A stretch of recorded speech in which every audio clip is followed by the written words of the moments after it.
Ano, Joel, masaya ka na? Ligtas ka na? Hindi ka na ikukulong? Grabe ang ginawa mo sa epekto ng church. I've been in the church since I was 18. Magsi-65 na ako. Pumunta lang ko rito sa UK kaya ako na-stop ng pag-attend dyan. Pero lagi kong binibida ang JIL Church. Sabi ko, one time babalik ako dyan. Kasi yan ang church na nagbigay sa akin ng spiritual uplift. Ngayon, ano ang ginawa mo? Sabi nga nila, Camille at Marcoleta, masahol pa sa Judas yung tatalikod sa kanila. Anong ginagawa mong, ano yung sinasabi mong magtatrabaho na lang, magtrabaho? Iba yon. You're the one who started exposing the corruption years ago. Humanga ako sa iyo noon. Pero ngayon, nasa na? Totoo man yun o hindi, nabahag ang buntot mo. Mas masahol ka pa kay Judas. Ngayon, sabi ko, ng araw na nakita kong bumaliktad ka, niyakap-yakap mo sila Risa, Hontiveros, sila, yung mga minority black dati, kay Jetchalian Black, nangilabot ako. Second time, napaiyak ako. Unang napaiyak ako yung time na dinakip si tatay, dinala sa ICC si Tatay Digong. Ito yung pangalawa. Napakasakit. Bilang born again Christian, nakakahiya yung ginawa nyo. Ewan ko kung yung sinasabi ni Brother Eddie na sundin mo yung konsyensya mo. Sabi ko, okay to. Kasi yung sinasabing konsyensya, you know, in your heart, kung ano yung tama o mali. Hayagan yung pagnanako ng mga buhaya. Kaliwat kanan, up and down, mga maletagang, halatang halata yung pagnanakaw, kitang-kita mga mata natin sa mga ginagawa nila, sa sinasabi nila, sa mga ebidensya. Hindi kami tanga para hindi namin maramdaman yung talagang pagnanakaw sa kaban ng bayan. Joel, alam mo yan. Kasi natatandaan ko, years ago, ikaw unang nagsiwalat niyan, nag-expose ng nakawan. Pero siguro, siguro dahil sa, I don't know if you're involved now in the corruption. Siguro not in Maleta Gang, maybe sa mga maliliit na corruption bilang senador, or baka natakot ka na ikulong ka, natakot ka na mamagshot ka. Alam ng mga tao, pagka kinulong ka, pinakita yung mugshot mo, we know na hindi ka gano'n, na hindi ka isa sa kanila. Magiging hero ka, parang si Jinggoy. Alam ng mga alam namin yan, kaming mga mananampalaya ng JIL, alam namin yan. Pag kinulong ka, you're not guilty. Ano nangyari? Kahit pa sabihin may kasalanan ka, may sangkot ka sa konting nakawang, okay lang. Kasi nanalig ka, sumang-ayon ka sa nakararami sa mga Pilipino na naniniwalang merong kahayupang nangyayari sa kaba ng bayan. Ngayon, ano ginawa mo? Yung spiritual lift na nasa akin dati, ngayon nawala. Though I'm still attending Christian churches, pero not JIL anymore. Ilang dekada akong naniwala.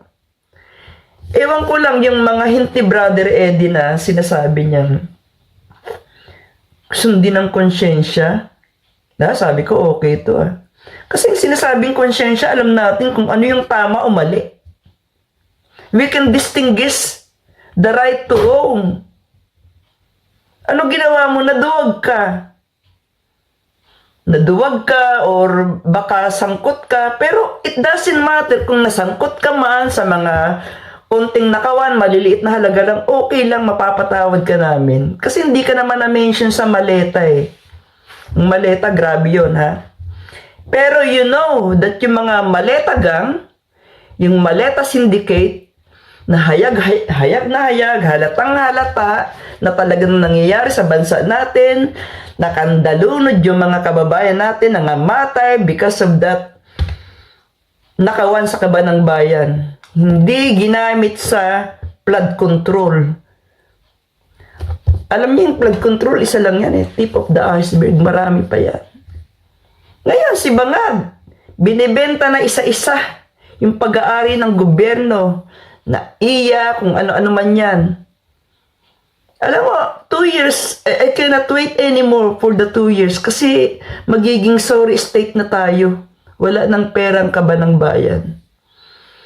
Joel, nangihinayang ako sa'yo because this is your time na makilala ka bilang isang bayani, makabagong bayani. Si Jinggoy nga, di ba, alam natin yung mga nakaraan niya. Though he's not that madasalin, he's not really involved in the church. Pero kita mo, ano ang tingin ng taong bayan sa kanya ngayon? Isang makabagong bayani. Kasi nanindigan siya sa tama.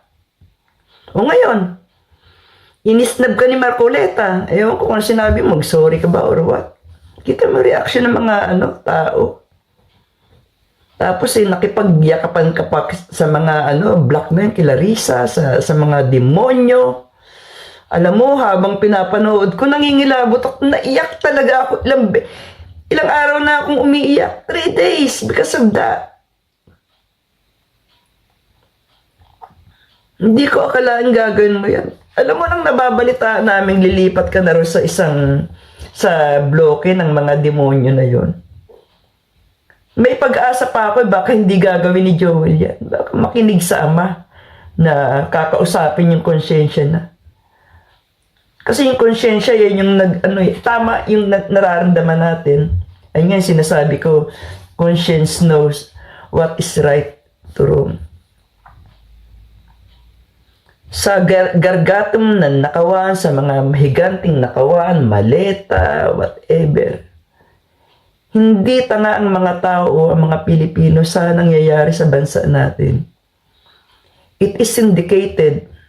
Nandiyan yung pananakot, pangingidnap, ibabribe ka, tatakutin ka, kasama yung pamilya mo. Buti pa, nagtago ka na lang tulad ni Bato, mas maganda pa pakinggan, mas kikilalanin pa namin yon. Mas matatanggap pa namin yon. Kung ayaw mo makulong, buti pa nagtago ka na lang. Alam mo, isa yan sa mga iniisip ko kung mangyari na dadakpin ka, that you will be arrested, tapos tumakbo ka na lang, nagtago. Mas tanggap pa namin yun bilang mga mamamayang Pilipino. Sabihin na natin hindi bilang isang church member. Nakakadismaya kayo. Ewan ko kung si Brother Eddie ganun din yung stand kasi nabalitaan namin.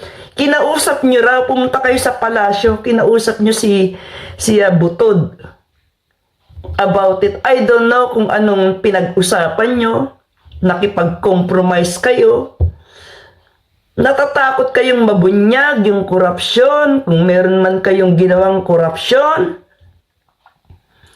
Pero hindi namin kikilalanin yun kung hindi kayo nagpatinag. Kung nagpakulong ka or nagtago ka na lang kasama ni Brother Eddie. Sayang! Ilang dekada akong nagsimba dyan sa JIL. Tapos heto lang yung mapapala ko. Kakahiya. Nakakahiya. Pero Joel, may panahon pa. Hindi mo na lang inisip si Tatay Digong. Yung kay OJC, look at that. Kaibigan ni Brother Eddie, kaibigan ng tatay mo si Kibuloy. Milyon-milyon ang member ng JIL naniniwala sa'yo kasi mataas yung pamantayan nyo sa spirituality, yung morality. Ngayon, ano pa? Ano ang mangyayari? Wala na. Pinakita ko yung isa kang duwag. Wala kang bayag